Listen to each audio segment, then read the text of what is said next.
ஒன்றை காண என் தேவைகள் யாவை உன் கரம் நல்கியதே.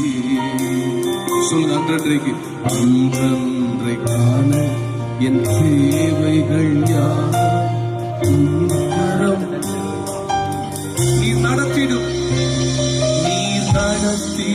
விதங்களை சொல்ல ஒரு பூரண வார்த்தையே இல்லை. நீ நடத்திடும்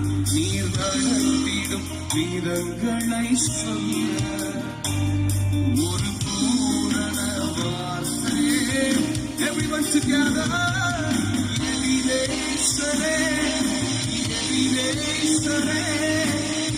நாள் வரை சுமந்தவர்